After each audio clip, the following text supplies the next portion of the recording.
റയാൻഷും ഋതനും നേരെ ചെന്നത് ഐസിയുന്റെ മുന്നിലാണ്. ഇപ്പൊ കൊണ്ടുവന്ന ആക്സിഡന്റ് കേസാണെങ്കിൽ ഐസിയിലാണെന്ന് പറഞ്ഞത്.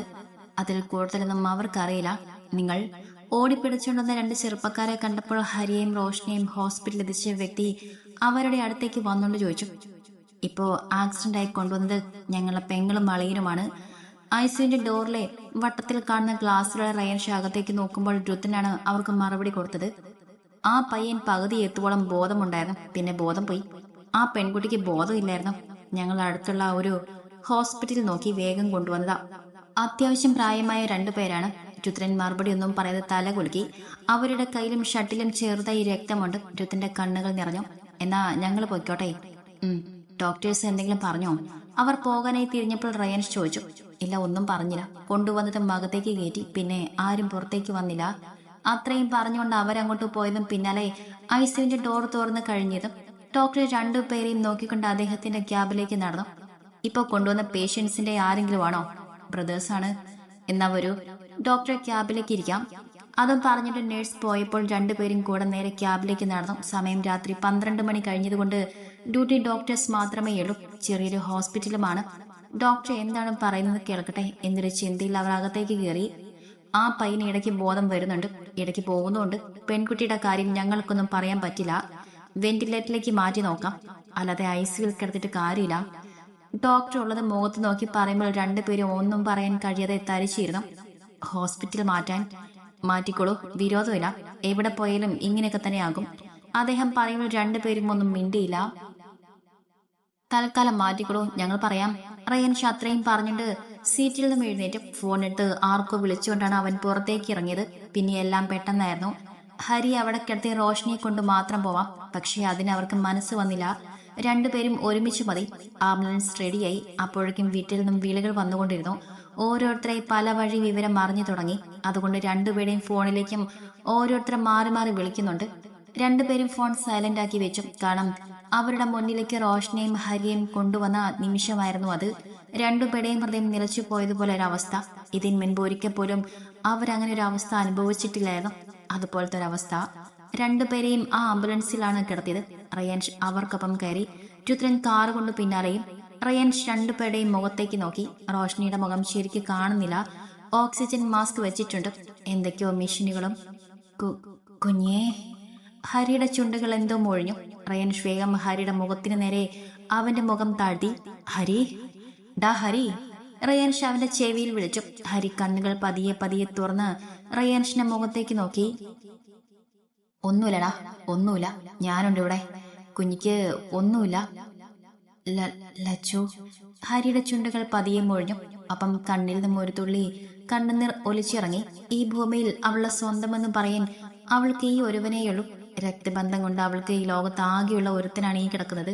ആ കിടപ്പിൽ അവനെന്തെങ്കിലും പറ്റിയാൽ റോഷനിക്ക് എല്ലാരും കാണും, പക്ഷേ അവന്റെ പെങ്ങൾക്ക് ആരും കാണില്ല. അവളാകെ തകർന്നു പോകും. നിന്റെ പെങ്ങൾക്ക് ഞാനില്ലേ ഹരി?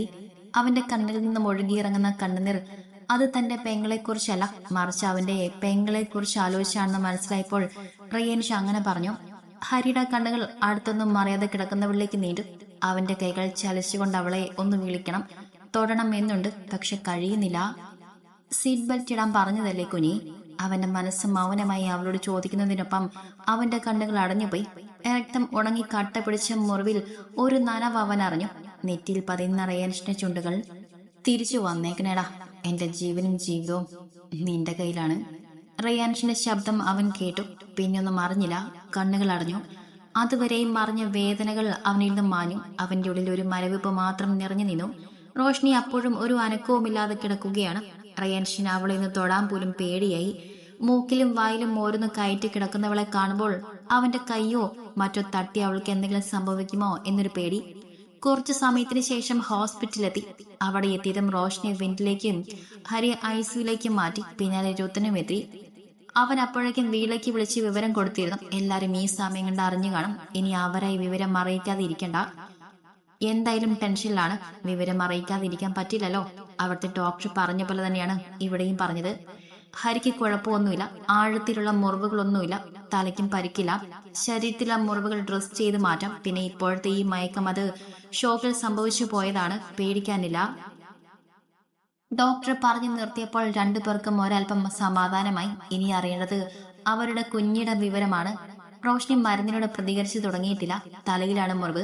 കാറിൽ നിന്ന് റോട്ടിലേക്ക് വീണതാണെന്ന് തോന്നും.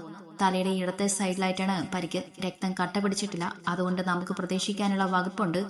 പക്ഷെ എന്തിനും മരുന്ന് ആ ശരീരത്തിൽ പ്രവർത്തിക്കണം. എന്നിട്ടേ ഇനി ഒരു തീരുമാനം പറയാൻ കഴിയുമോ? ഡോക്ടർ തീർത്തു പറഞ്ഞു. രണ്ടുപേരും ഒന്നും മിണ്ടിയില്ല. എന്താണ് പറയേണ്ടതെന്ന് അറിയുന്നില്ല, എന്താണ് ചോദിക്കേണ്ടതെന്ന് അറിയുന്നില്ല. ആകെ ഒരു മന്ദത. ഡോക്ടറെ കണ്ട് പുറത്തേക്ക് ഇറങ്ങിയപ്പോൾ വീട്ടിൽ നിന്നും ദേവേന്ദ്രനും രാമേന്ദ്രനും പിന്നെ ഹരിയുടെ വല്യച്ഛനും മക്കളുമൊക്കെ എത്തിയിട്ടുണ്ട്. എന്താ പറഞ്ഞത്? അവർ രണ്ടുപേരും പുറത്തേക്ക് ഇറങ്ങിയപ്പോൾ എല്ലാവരും അവരെ പൊതിഞ്ഞു. രുദ്രൻ അവരോടൊക്കെ കാര്യങ്ങൾ വിശദീകരിച്ചു കൊടുക്കുമ്പോൾ റിയാൻഷിന്റെ നോട്ടം ഐസിന്റെ വാതിൽ ചാരി അകത്തേക്ക് നോക്കുന്ന അവന്റെ സ്ത്രീയിൽ പതിഞ്ഞു. പോരണ്ടെന്ന് പറഞ്ഞ കേൾക്കണ്ടേ? കരഞ്ഞ് നിലവിളിച്ചു പോന്നതാ. ദേവേന്ദ്രൻ പറയുമ്പോൾ റിയാൻഷ് ഒന്നും മിണ്ടാതെ തല കുലുക്കി നിറഞ്ഞ കണ്ണുകളോടെ ലച്ചുവിന്റെ അടുത്തേക്ക് നടന്നു. ശ്രീ ഐസിന്റെ വാതിലുടെ അകത്തേക്ക് നോക്കുന്ന ലച്ചു തിരിഞ്ഞെന്ന് അവനെ നോക്കി. അവൾ കരയുന്നില്ല. എന്തോ ആലോചനയോടെ അവന്റെ മുഖത്തേക്ക് നോക്കി. ഇങ്ങനെ ഒരു ആക്സിഡന്റ് ആയിരുന്നു. അച്ഛനും അമ്മയും. അവന്റെ മുഖത്തേക്ക് നോക്കി നിർവികാരതയോടെ അവൾ പറഞ്ഞു. റിയൻഷ് മുന്നോട്ട് വന്ന് ലച്ചുവിനെ ചേർത്ത് പിടിച്ചു. അച്ഛനും അമ്മയും പോയപ്പോ എനിക്ക് ഏട്ടനുണ്ടായിരുന്നു. ഏട്ടന്റെ കൂടെ പോയാ ഞാൻ പൂർത്തിയാക്കാൻ കഴിഞ്ഞില്ല. അതിനു മുൻപ് തന്നെ അവൾ കരഞ്ഞു. റിയാൻഷ് അവളെ അവന്റെ നെഞ്ചിലേക്ക് ചേർത്ത് പിടിച്ചു. അവന്റെ കണ്ണുകളും നിറഞ്ഞിരുന്നു. എന്നും പറയുന്ന പോലെ നിനക്ക് ഞാനില്ല എന്ന് പറയാൻ അവന്റെ നാവ് പൊങ്ങിയില്ല. കാരണം അവനൊരു ഭർത്താവാൻ മാത്രല്ലേ കഴിയൂ. ഒരിക്കലും അവളുടെ ഏട്ടനാവാൻ കഴിയില്ലല്ലോ. കരയില്ല ശ്രീ. അവളെ നെഞ്ചോട്ട് അടക്കി പിടിച്ചുകൊണ്ട് ഐസിയുന്റെ വാതിൽക്കിലേക്ക് നോക്കി അവൻ പറയുമ്പോൾ അവന്റെ കണ്ണുകളും നിറഞ്ഞ് ഒഴുകി തുടങ്ങിയിരുന്നു. വലത്തൊക്കെ ഉയർത്തി കൈത്തുടയിൽ അവൻ അവന്റെ കണ്ണ് തുടച്ചു. അപ്പോഴും ലച്ചു അവന്റെ നെഞ്ചിൽ ചാർന്ന് കരയുകയായിരുന്നു. അവന് വലിയ കുഴപ്പമൊന്നുമില്ല ശ്രീ. ചെറിയ ചെറിയ മുറിവുകളേ ഉള്ളൂ. അതൊക്കെ വേഗം മാറും. നാളെ അവനെ റൂമിലേക്ക് മാറ്റും. റിയാൻഷ് പറയുമ്പോൾ ലച്ചു നിറ കണ്ണുകളുടെ മുഖമുയർത്തി അവന്റെ മുഖത്തേക്ക് നോക്കി. കുഞ്ഞിയോ എന്നൊരു ചോദ്യമാണ് അവളുടെ കണ്ണുകളിൽ. ഓ, ഒന്നും പറയാറായിട്ടില്ല. അത് പറയുമ്പോൾ അവന്റെ നിറഞ്ഞു വരുന്ന കണ്ണിൽ നിന്നും ഒരു തുള്ളി കവളിലേക്ക് ഒറ്റി. ഇവരിൽ ആരെങ്കിലും ഒരാളെ മാത്രമായി ദൈവം നമുക്ക് തിരിച്ചു തരുമോ? ലച്ചു കരഞ്ഞിട്ട് ചോദിക്കുമ്പോൾ റിയാൻഷ് ഒന്നും മിണ്ടാതെ അവളുടെ മുഖത്തേക്ക് നോക്കി. എന്താണ് അവൾ പറഞ്ഞു വരുന്നത് എന്ന പോലെ ഒരു നോട്ടം. അങ്ങനെ തരണ്ടല്ലേ, ഒരാളെയായി തരണ്ട. അത് പറയലും ലച്ചു തേങ്ങലും കഴിഞ്ഞു. കൂടുതലൊന്നും അവളെ കൊണ്ട് പറയാൻ സമ്മതിക്കാതെ അവൻ അവളെ അവന്റെ നെഞ്ചിലേക്ക് ചേർത്ത് പിടിച്ചു. കിച്ചു പിന്നിലും ദേവേന്ദ്രൻ വിളിച്ചപ്പോൾ അവൻ മുഖം ചേർച്ചു നോക്കി. റൂം എടുത്തിട്ടുണ്ട്, മോളെ കൊണ്ട് അങ്ങോട്ട് പോയിക്കോ. ഇവിടെ ഞങ്ങൾ നിൽക്കാം. അദ്ദേഹത്തിന്റെ ശബ്ദം ആകെ അടഞ്ഞിട്ടുണ്ട്. കരഞ്ഞു ആകെ ഒരു കോലത്തിലായിട്ടുണ്ട്. റിയാൻഷ് ഒന്നും മിണ്ടിയില്ല. ലച്ചുവിനെ ചേർത്ത് പിടിച്ചുകൊണ്ട് ഒരു ചെയറിലേക്ക് ഇരുന്നു. കിച്ചു റൂമിലിരുന്ന ഒരു സമാധാനം കിട്ടില്ല ചാ, ഞങ്ങൾ ഇവിടെ ഇരുന്നോളാം. റിയാൻഷ് അദ്ദേഹത്തെ തടഞ്ഞുകൊണ്ട് പറയുമ്പോൾ അദ്ദേഹം പിന്നൊന്നും പറഞ്ഞില്ല. അവിടെ എതിരെയുള്ള ചെയറിലേക്ക് ഇരുന്നു. ലച്ചു റിയാൻഷിന്റെ നെഞ്ചിലേക്ക് ചാരിയിരുന്നു. ഇടയ്ക്ക് എപ്പോഴോ കണ്ണുകളൊന്നും അടഞ്ഞു പോയിരുന്നു. കണ്ണുകൾ തുറക്കുമ്പോൾ നേരം വെളുത്ത് തുടങ്ങിയിട്ടുണ്ട്. അതിനുള്ള സമയമേ ആയിട്ടുള്ളൂ. ലച്ചു ചുമരിൽ നിന്ന് തലയുയർത്തി ചുറ്റും നോക്കി. തൊട്ടടുത്ത് രുദ്രൻ ഇരിക്കുന്നുണ്ട്, അല്ലാതെ വേറെ ആരുമില്ല. ലച്ചു മുഖം അമർത്തി തുളച്ചുണ്ട് പതിയെ ചെയറിൽ നിന്നും എഴുന്നേൽക്കാൻ നോക്കി. വാ, ഞാൻ പിടിക്കാം. കുറെ നേരം ആയില്ലേ ഈ ഇരിപ്പിരിക്കുന്നു. അതുകൊണ്ടാണ് എനിക്കതിന് ഇത്ര ബുദ്ധിമുട്ട്. ഈ സമയത്ത് കുറെ നേരം ഇരിക്കാനൊന്നും പറ്റില്ല. റൂമിൽ പോയി കുറച്ചു നേരം കിടക്കായിരുന്നില്ലേ? എങ്ങനെ ഇരുന്നിട്ട് ഇപ്പൊ എന്താ? ലച്ചുവിന്റെ കയ്യിൽ പിടിച്ച് അവളെ എണീപ്പിച്ച് നിർത്തിയ ശേഷം കുറച്ച് അങ്ങോട്ടും നടക്കാനിടയിൽ പറഞ്ഞു. ലച്ചു ഒന്നും മിണ്ടിയില്ല. അവളുടെ കയ്യിൽ പിടിച്ചുകൊണ്ട് രുദ്രൻ കുറച്ചു നേരം അങ്ങോട്ടും ഇങ്ങോട്ടും നടന്നു. കിച്ചുവേട്ടൻ ഇവിടെ?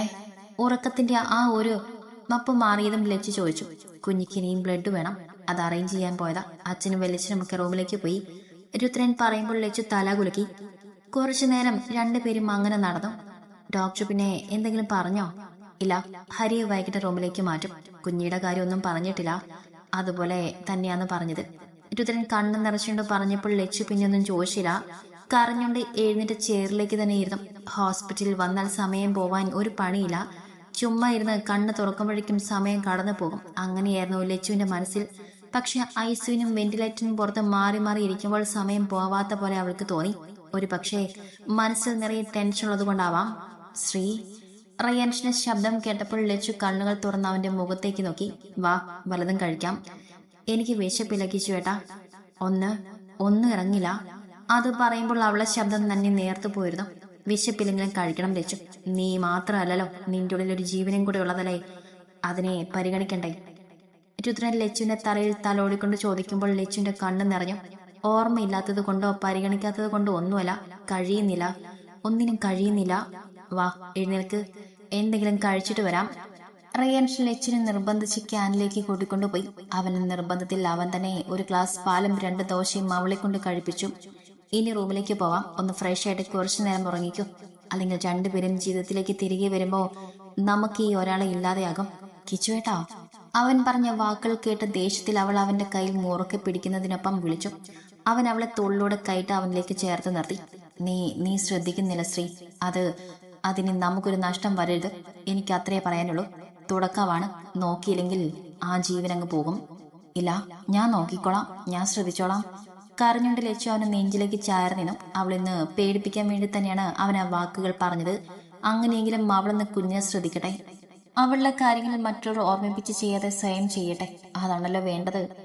റിയൻ ലച്ചുവിനെ കൊണ്ട് നേരെ പോയത് റൂമിലേക്കാണ്. ഒന്ന് കുളിച്ച് ഫ്രഷായി അവൾ ബെഡിലേക്ക് കിടന്നു. റൂമിൽ വേറെ ആളുകളുമുണ്ട്, അച്ഛനും വലിയച്ഛനും ചെറിയച്ഛനും ഒക്കെയുണ്ട്. രണ്ടുപേരെയും റൂമിലേക്ക് മാറ്റിയിട്ട് ലച്ചു വന്നാൽ മതിക്കില്ലേ കിച്ചു? അതുവരെ ഹോസ്പിറ്റലിൽ ലച്ചുവിനെ നിർത്തണം, റിസ്കല്ലേ, മോൾക്ക് വീട്ടിലേക്ക് പൊയ്ക്കൂടെ? ദേവേന്ദ്രൻ ലച്ചുവിന്റെ അടുത്ത് ബെഡിൽ ഇരുന്നുകൊണ്ട് ചോദിച്ചു. ലച്ചു അതിന് മറുപടി ഒന്നും പറയാതെ കണ്ണ് നിറച്ചു. റയൻഷ് അവളോട് അതിനെക്കുറിച്ചൊന്നും പറഞ്ഞില്ല. അവൾ പോവില്ലെന്ന് അവനറിയാം. അവൻ വീട്ടിലേക്ക് പോകുന്നുണ്ടെങ്കിൽ അവളും പോകും, അവളെ കൊണ്ടുപോകും, അല്ലെങ്കിൽ അവൾ പോവില്ല. ഉറങ്ങിക്കോ, ഞാനും ഇവിടെ കിടക്കാം. ഉറങ്ങാതെ അവനെ നോക്കി കിടക്കുന്നവളുടെ മുഖത്തേക്ക് നോക്കി അവൻ പറഞ്ഞപ്പോൾ ലച്ചു ഇത്തിരി നീങ്ങിക്കിടന്നു. അവിടെ കിടക്കുന്ന പോലെ റയൻഷ് അങ്ങോട്ട് കടന്നു. രണ്ടുപേരും ഉറക്കം ഒരുപോലെ ഉറക്കം പിടിച്ചു. ഒരാളെന്ന് തുമ്മിയാൽ എഴുന്നേൽക്കുന്ന പോലെയാണ് രണ്ടുപേരുടെയും കിടപ്പ്. അവിടെ ആരുമില്ല, എല്ലാരും പുറത്തേക്ക് ഇറങ്ങിയിരുന്നു. രാത്രിയായപ്പോഴേക്കും ഹരി ഐസിയിൽ നിന്നും പുറത്തേക്ക് കിടത്തി. അപ്പോഴും അവൻ മയക്കത്തിലായിരുന്നു. ഇടയ്ക്ക് കണ്ണുകൾ തുറക്കും, പിന്നെ ഒന്ന് ചുറ്റും നോക്കി അതുപോലെ കണ്ണുകൾ അടയ്ക്കും. ആക്സിഡന്റ് ഷോക്ക് ആവാം, അല്ലെങ്കിൽ വേദനയും ക്ഷീണവും കാരണമാണെന്ന് ഡോക്ടർ പറഞ്ഞപ്പോൾ ആരും അവനെ വിളിച്ച് ശല്യം ചെയ്യാൻ പോയില്ല. കാരണം അവനായി കുറച്ചു കഴിഞ്ഞാൽ കണ്ണ് തുറന്ന് സംസാരിക്കുമെന്ന് ഡോക്ടർ അവർക്ക് വാക്കുകൊടുത്തു.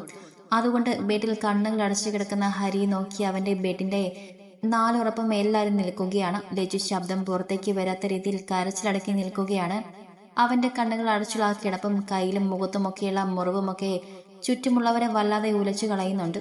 കഴുത്ത് വരെ ഒരു ഷീറ്റ് ഉള്ളതുകൊണ്ട് അവിടുന്ന് അങ്ങോട്ടുള്ളതൊന്നും കാണാൻ കഴിയില്ല. റൂമിലേക്ക് കിടത്തിയെന്ന് കരുതി ഇത്രയും ആളുകളൊന്നും കയറി കാണാൻ പറ്റില്ല, പുറത്തേക്ക് ഇറങ്ങിക്കേ. റൂമിലേക്ക് കയറി വന്ന നേഴ്സ് റൂമിലുള്ളവരെ കണ്ടതും ഇത്തിരി ഗൗരവത്തോടെ പറഞ്ഞു. ആ റൂമിൽ അവിടെ രണ്ടുപേരുടെ ഫാമിലി മൊത്തം ഉണ്ടായിരുന്നു. ഹരി പുറത്തേക്ക് കിടത്തുമെന്ന് അറിഞ്ഞപ്പോൾ ആ നേരം നോക്കി എല്ലാരും കൂടെ വന്നതാണ്. ഹരി അധിക പേരും പുറത്തേക്ക് പോയി. റയൻഷും ലച്ചും രുതനും സുഭദ്രയും പിന്നെ ഹരിയുടെ ഒരു വല്യച്ഛനും വല്യമ്മയും മാത്രമായി ആ റൂമിലായി. അന്നേരം റയൻഷ് പതിയെ ഹരിയുടെ ചെവിയിൽ അവന്റെ പേര് വിളിച്ചു. ഹരിയുടെ കണ്ണുകളൊന്ന് അനങ്ങിയതല്ലാതെ അവൻ കണ്ണ് തുറന്നില്ല. കരച്ചിൽ നിർത്തി അവനൊന്ന് വിളിച്ചു നോക്കി ലച്ചു. വല്ലിച്ച് ലച്ചുവിനെ നോക്കി പറയുമ്പോൾ അവൾ മുഖം അമർത്തി തുടച്ചുകൊണ്ട് ഹരിയുടെ മുഖത്തിന് നേരെ മുഖം താഴ്ത്തി. അവളുടെ അടുത്ത് തന്നെ റയൻഷ് നിൽക്കുന്നുണ്ട്.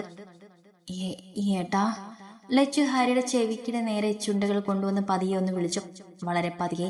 ഹരിക്ക് മാത്രം കേൾക്കാവുന്ന അത്ര ശബ്ദത്തിൽ. ഹരിയുടെ കണ്ണുകളൊന്ന് വെട്ടി.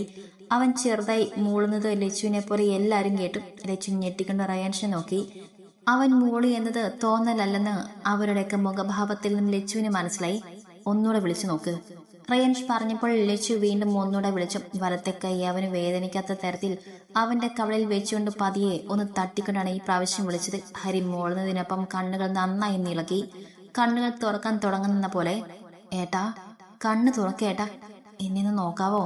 ലച്ചു ശബ്ദം ഇടറിക്കൊണ്ടു പറയുമ്പോൾ കണ്ണുകൾ പതിയെ തുറന്നു. ഹരി കണ്ണുകൾ ചിമ്മി ചിമ്മി തുറന്നുകൊണ്ട് കണ്ണുകൾ വിടർത്തി നോക്കി. അവന്റെ കണ്ണിൽ അവിടെ ഇവിടെ നിൽക്കുന്ന എല്ലാടെയും മുഖം വ്യക്തമായി തെളിഞ്ഞു. പേടിച്ചോ? ചുണ്ടുകൾ അല്പം ഒന്ന് വിടർത്തി ഒരു ചെറു ചീരിയോടെയാണ് അവന്റെ ചോദ്യം. ലച്ചുവിന്റെ നിറഞ്ഞ കണ്ണുകൾ ഒഴുകി, ചുണ്ടുകൾ വിരുമ്പി. അതൊരു പൊട്ടിക്കരച്ചിലുള്ള തുടക്കമാണെന്ന് കണ്ടപ്പോൾ റയാൻഷ് വേഗം അവളെ അവന്റെ നെഞ്ചിലേക്ക് ഒതുക്കി പിടിച്ചു. ഹരി കണ്ണുകൾ ഉയർത്തി റയാൻഷിന്റെ മുഖത്തേക്ക് നോക്കി. നീ പേടിച്ചോ? റയാൻഷിനെ നോക്കി ഹരി ചോദിക്കുമ്പോൾ റയാൻഷ് ഒന്നും മിണ്ടാതെ അവനെ കടിപ്പിച്ചത് നോക്കി.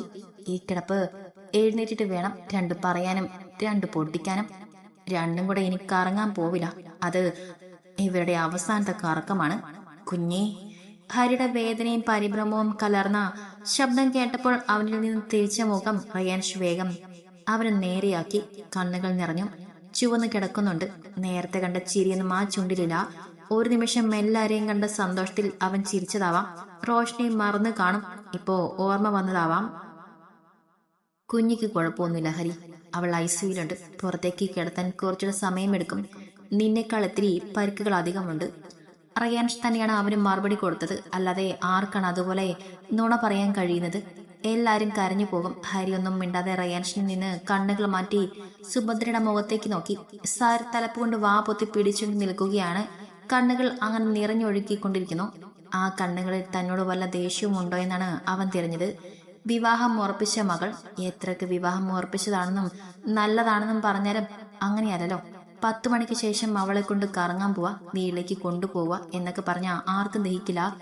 ഈ ആക്സിഡന്റ് വാർത്ത 4 ആൾ അറിഞ്ഞാൽ അതിൽ 3 പേരും അവരെ കുറ്റം പറയുന്നവരാവാം. കല്യാണം ഉറപ്പിച്ചതിന്റെ പേരിൽ ഇത്രയൊക്കെ വേണം, ഇങ്ങനെയൊക്കെ വേണം എന്ന് പറയുന്നവരാകും എല്ലാവരും. എല്ലാരും കുറ്റപ്പെടുത്തുക മാത്രമേ ചെയ്യൂ. പിന്നെ ഒരിറ്റ് സഹതാപവും. കുഞ്ഞിക്ക് കുഴപ്പമൊന്നുമില്ല. അവന്റെ നോട്ടം തന്റെ ഒരു മറുപടിക്ക് വേണ്ടി ആകുമെന്ന് കരുതി സുഭദ്ര എങ്ങനെയൊക്കെയോ പറഞ്ഞു. പിന്നെ കൂടുതലായി പറയാൻ റോഷ്നിയുടെ അവസ്ഥ അവർക്കും അറിയില്ല. റയാൻഷും രുദ്രനും എന്തൊക്കെയോ നുണ പറഞ്ഞു കൊടുത്തത് വിശ്വസിപ്പിച്ച് ആ ഒരു ആശ്വാസത്തിലാണ് അവരും.